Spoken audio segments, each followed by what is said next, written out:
Now, what does empowerment actually look like in motion? Now, for that, our next spotlight session explores mobility. And for all those who have practiced mobility, will be able to understand the next word, independence, and access through the lens of women's empowerment. Now, this is something that I had always wondered. One of the first few things whenever I used to go to India or come back, people say, what's the first thing that hits you? And one of the first things that used to hit me was women on scooties. And if you can all recall, the first time you got a car, a bike, and moved, that independence that came and that empowerment that came was phenomenal, which still lives in us. Folks, please join me and let's applaud and welcome the visionary force behind Master Changan Motors, Mr. Danial Malik.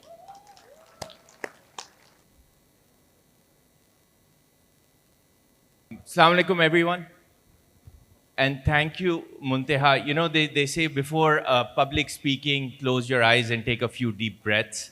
So thank you very much for assisting us through that.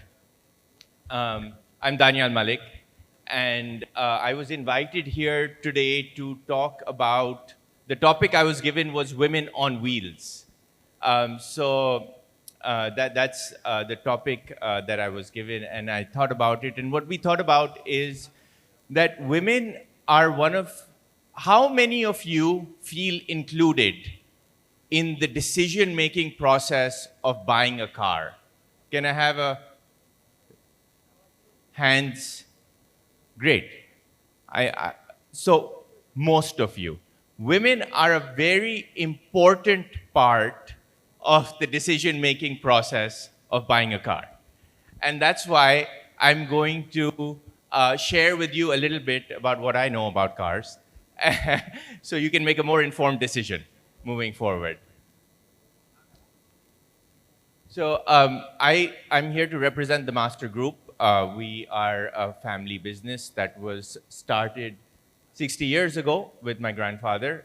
The company that we originated from was Multifoam, and we are present in 6 different industries across power, textile, mobility, automotive, real estate, and now data centers. So I'm the CEO of Master Changan. Master Changan was a new entrant in Pakistan in 2017. And alhamdulillah, today we are the #1 new entrant in the country.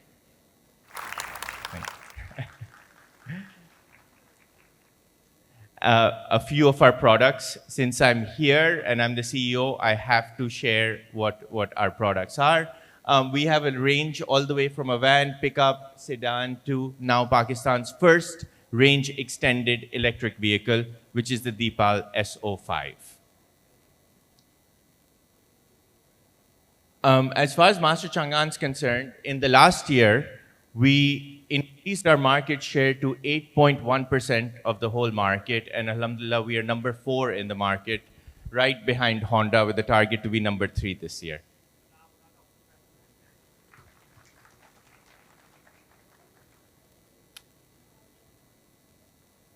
The next brand that I'm representing as well is Master Cherry. Fahad was the first owner of Tigo 9. And Cherry, China's #1 export brand. We've introduced 3 new energy vehicles, the Tigo 7, the Tigo 8, and the Tigo 9. These are all plug-in hybrids, and I'm going to tell you a little more about them as we move forward. So, women on wheels.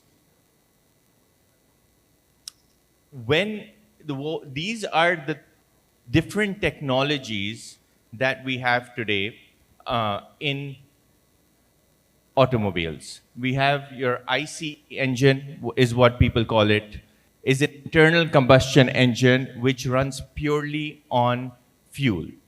Then we have hybrid electric vehicles. These are mild hybrid vehicles that have a small battery and also completely run on fuel, but give you better mileage. Then we have plug-in hybrids. Plug-in hybrids have up to 100 kilometers of pure electric range, and they can be plugged in. So for people who need a vehicle in the city, for your city driving, You don't need to use any fuel. You can charge your car once in 2 or 3 days, and you can have a completely electric experience. A new technology that we've recently introduced is the range extended electric vehicle. When we looked at the different technologies to electric vehicle, we noticed that in Pakistan, we don't have the charging infrastructure in place to support electric vehicles today. It's in the process. It's not there today. So the range extended electric vehicle and the plug-in hybrid vehicles changed the conversation. Before, when people thought about EVs, they thought about range anxiety. And from there, we've changed the narrative, and we now position a REEV as something that gives the user range confidence. So we've changed the conversation from range anxiety to range confidence. And that's how we positioned the range extended electric vehicle. This has a pure electric range of about 200 kilometers and a combined range of 1,000 kilometers. And then we have the pure battery electric vehicles, which are completely electric and go from anywhere from 300 to 500 kilometers. So this is a little bit about the technology. So when you're buying a car, it's very important to think about how you use the car. And if you're going to be using it in the city, pure electric is the way to go. It needs to be plugged in. And if you have solar, the cost of owning that vehicle drastically reduces. I've met a lot of people from HR here, and I'll just give you an overall landscape of available in today's market. So in the entry-level market, which is under 3.5 million, we have the Alto, and then 2 BEVs. This is the next frontier. This is where your entry-level EVs are going to come, entry-level plug-in hybrids are going to come, and this is a great opportunity for your sales force. So this is a product and a segment for your entry-level sales force. Then you have the mid-tier segment. In the mid-tier segment, we have the hatchbacks, and we have the entry-level sedans. Here we positioned Allswin as a product which was a sedan at the price of a hatchback.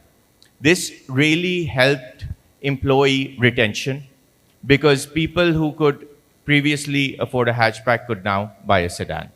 And then we have the upper mid segment from 6 to 9 million, which has ICEs, HEVs, and BEVs as well. And there's a lot of options in these segments. Moving up from here, back, yeah. And then you have the premium segments, premium 1, premium 2, and 3. Very interesting segment because for all the executives in Pakistan, before people would have to import vehicles such as Audis or Mercedes. But now we have lots of Chinese options available. We have Avatar, which is a brand we're going to be launching, which is a premium, ultra-premium, high-end electric brand. And with today's fuel prices, I know lots of my friends who run companies, lots of HR professionals are now looking for electric vehicles. So we have an option across all ranges, and there are more and more options coming up for consumers with electric vehicles and plug-in hybrid vehicles. So what's the benefit of this? The benefit is the cost of running the vehicle. If you see a range extended EV, the cost per kilometer is 20 rupees. And this is on a public charger. If you're charging it at home, it's even cheaper as compared to 30 rupees for an ICE.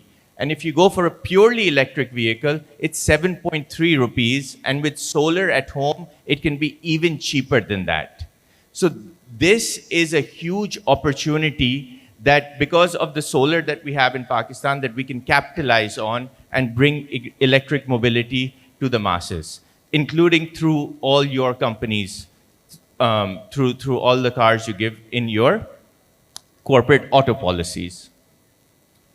So when we look at a company's auto policy, and I can speak for ourselves, we were stuck in the past. And what we believe is that a car is the most visible compensation and benefit you can give your employee after their paycheck. Nobody sees their paycheck, people see their car. And the car is the most visible, most important benefit. And that's why it's something that all companies need to take very seriously. In the past, buyback terms were stuck in the past. People would, give the car ownership to their employees on a 50-50. We believe it should be on the depreciated value of the asset. You should give the benefit to the employee, write it off your books, and let them buy it back. So that's one policy intervention that we did, and which I know many of your companies have done as well, but for those who haven't, it's something that they should do as well. As we bring electric vehicles to Pakistan, installing chargers at the office is something that would be great. Not all our team members live in houses where they can easily have access to chargers, so having a charger in the office would be great. Re-looking at the fuel policy, there is a tremendous amount of saving that can take place in the fuel policy. If you've given someone a battery electric vehicle or a plug-in hybrid, there's a lot of fuel optimization that you as a company can do. Peg the prices, peg to price, not to specific cars. I remember when I first came back to Pakistan, in the auto policy, it was like Civic, yes, your Alto, at that point, Meranthi. They mention the car in the auto policy. So we believe that shouldn't be mentioned. We mention a budget, and then within that budget, let the employee choose what vehicle they want. And moving the sales force to an EV-first sales force. This is the next big opportunity to save on fuel and to improve employee engagement. So having said all of that, do you girls feel more informed now when it comes to buying a car? Yes? Okay, great. Well, for many of you, your future cars are outside. We have the Tigos and the Deepal on display. Please go take a look and please do test drive them. Thank you very much.